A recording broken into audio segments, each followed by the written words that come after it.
కానీ రాష్ట్రంలో ఉన్న ప్రజలు కావచ్చు, రాష్ట్రంలో ఉన్న రాజకీయ నాయకులు కావచ్చు, మీరు చెప్పినంత విస్తృతమైన భావాలతో విస్తృతంగా ఆలోచించి ఒక బ్రాడ్ మైండ్ తో ఆలోచన చేయడం ద్వారా, చర్చించడం ద్వారా, ఒక కంక్లూజన్ రావడం ద్వారా రాష్ట్రం విడిపోవాలా కలిసి ఉండాలని ఆలోచన చేసే పరిస్థితి లేదు. రాష్ట్రం విడగొట్టాలని కొంతమంది, రాష్ట్రం కలిసి ఉండాలని ఆ విస్తృతమైన ఆలోచన చేసి శాంతియుత వాతావరణంలో సుహృద్భావంగా హేతుబద్దమైన వాదనలతో నిర్ణయాలు తీసుకోవాలా, వేడెక్కించి మత్తెక్కించి చైనా పాకిస్తాన్తో యుద్ధంలాగా మనం తలపడాలా? మీరు తెలుసండి, పత్రికల బాధ్యత మీదేమిటి?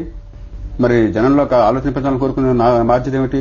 చిరంజీవి గారిదో, లేకపోతే చంద్రబాబు నాయుడు గారిదో, లేకపోతే రోసయ్య గారిదో, లేకపోతే మరొకరిదో బాధ్యత ఏమిటి? ఉద్రిక్త వాతావరణాన్ని పెంచి జనంలో ద్వేషాన్ని పెంచి కవింపు చర్యలకి మంచి తొడగొట్టే సవాల్కి పాల్పడ్డమా? లేకపోతే ఆలోచన పెంచి మాత్సర్యాన్ని తగ్గించి కొంచెం ముందు చూపుతో దూరదృష్టితో వ్యవహరించే విధానం ఉండాలా? తెలుసండి, ఏది కావాలో చెప్పండి, ఎవరినైనా అడగండి. ఏం కావాలి మనకి? సందట్లో సరేమని చెప్పి మనం కూడా తరగదు ఈ చలి మంటలు కాల్చుకుందాం, ఈ మంటలు అరపకుండా. అందుకోసం మనం చేస్తున్నది ఏం సమాజం నిర్మించుకుంటున్నాం మనం? మనకెవరికి దుబ్బడే లేదే? ఆ పోతున్న వాళ్ళు ఎవరు? ఏ నాయకుడు కొడుకు బావమరిది తమ్ముడు పోవట్లేదే? మా అబ్బాయికి ఏం కావట్లేదే? ఏ బ్యూరోక్రాట్ కుటుంబంలో కూడా నష్టపోవట్లేదే? నిరుపేదలు 3,000 రూపాయలు 2,000 రూపాయలు ఆదాయం వచ్చేవాళ్ళు, ఆ ఆదాయం కూడా లేనివాళ్ళు, పాపం హైదరాబాద్ లో 1 సెంటు భూమి లేనివాళ్ళు, లేకపోతే ఉపాధి వస్తుందో ఆదాయం వస్తుందో తెలియని వాళ్ళు, వీళ్ళని రెచ్చగొట్టి మనం పాపం గడుకుంటామా? ఎంత దారుణం ఇది! మరి ఎందుకని మనం ఎవరం పోవటం లేదు? ఎందుకని నేను నిరాహార దృష్టిస్తాను కొద్ది బొల్లి టీవీ కెమెరాలను గందరగోళాలను? ఎందుకని పాపం అమాయకులు ఏమీ తెలియని వాళ్ళు చేస్తే వాళ్ళు పట్టించుకునే వాళ్ళం? ఏం చేస్తున్నాం మనం? 2009లో నిరాహార దీక్షలా, 2009లో రస్తా రోకోలా, 2009లో బందులా, రైలు రోకోలా, బస్సులు తగలబెట్టాలా, ఈ ఉద్యమాలు ఆందోళనలా, ఈ ప్రజాస్వామ్యమా? సిగ్గుండద్దు మనకి? ఏం చెప్తున్నా నేను? కొత్త ఏమని చెప్తున్నానా? అరే కామన్ సెన్స్ తో ప్రవర్తించండి అయ్యా. మరి దాని ఏమంటే గాంధీ గారి పేరు చెప్పుకుంటాం మనం. గాంధీ పేరు ఉచ్చరించే అర్హత మనకుందా? ఆయన వేరే మతం వాళ్ళు, వేరే కులం వాళ్ళకి అన్యాయం జరుగుతుంటే అది జరగకూడదు నిరాహార దీక్షలు చేశాడు ఆయన. జనం చంపుకుంటుంటే చంపుకోవడం ఆపంటారని ఆత్మ ప్రక్షాళన కోసం నిరాహార దీక్షలు చేశాడు ఆయన. రెచ్చగొట్టు మనం మాట్లాడేదండి గాంధీ పేరు. ఆ పేరు ఉచ్చరించే అర్హత మనకు లేదు. అంటే ఎంత అజ్ఞానంలో మునిగిపోయామా భారతీయ సమాజంగా మనం?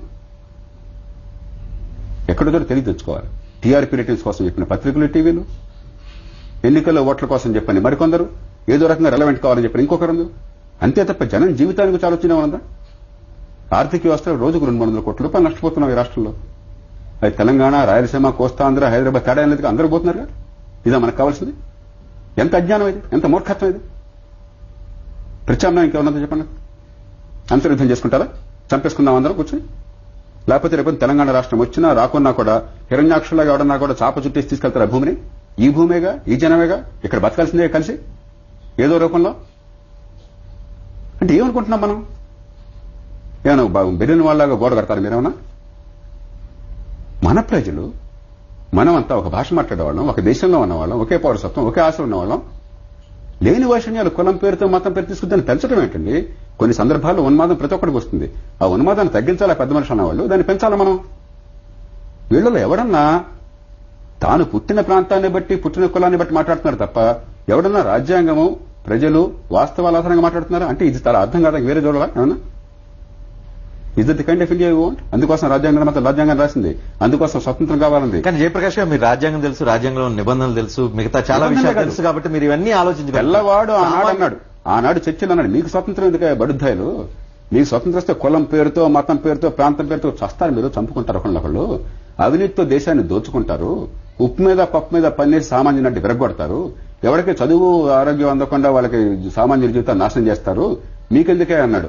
మనమంతా కూడా ఇవాళ గట్టిగా ఒట్టిపెట్టుకున్నాం. చర్చిల్ గారు చెప్పింది పూర్తిగా వాస్తవం, గాంధీ, నెహ్రూలు చెప్పింది చాలా తప్పు, కాబట్టి ఆయన చెప్పిన దాన్ని నెగ్గించాలని మనం అంతా కంకణం కట్టుకున్నట్టు కనిపిస్తున్నది ఇవాళ. ఆయన ఏం చెప్పాడు 63 ఏళ్ల క్రితం, కరెక్ట్ గా దాన్ని వాస్తవం చేయాలని ఈ దేశంలో మనం పూనుకున్నాం. అందుకనే పడితే వేదాలు. ఇది రాజ్యాంగ విషయం. రాజ్యాంగం అంటే ఊరికేదో కాగితం మీద రాసుకున్న మొక్కలు కాదు. దాని వెనకాల ఒక ఆత్మ ఉన్నది, దాని వెనకాల ఒక జాతీయ భావం ఉన్నది, మానవీయ విలువలు ఉన్నాయి, జాతిని మించిన మానవీయ విలువలు ఉన్నాయి. ఈ దేశంలో పుట్టిన ప్రతి బిడ్డకి ఎదిగే అవకాశాలు కావాలన్న కోరిక ఉన్నది. కులం, మతం, భాష, ప్రాంతం అని లేకుండా నేను ఒక మనిషిని సగర్వంగా తలెత్తి నిలబడాలని చెప్పిన ఆర్తి ఉన్నది.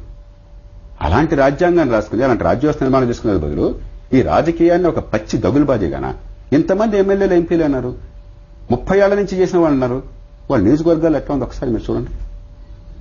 అన్యాయం నేమేర కాపారో చూడండి. వీళ్ళ ఆస్తులు ఇంత పెరిగినాయి, ఈ జనం ఒకసారి గమనించండి. ఎన్నికల్లోనేమో డబ్బులు బ్రాంది, లేకపోతే ఎన్నికల తర్వాత తాయిలాలు ఇస్తామని ఫ్రీగా ఇచ్చేస్తామని చెప్పని. ఆ రెండు చల్లకపోతే కులం, మతం, భాష, ప్రాంతం ఎట్లాగా ఉన్నాయి పర్మనెంట్ రెమెడీస్ ఇండియాలో.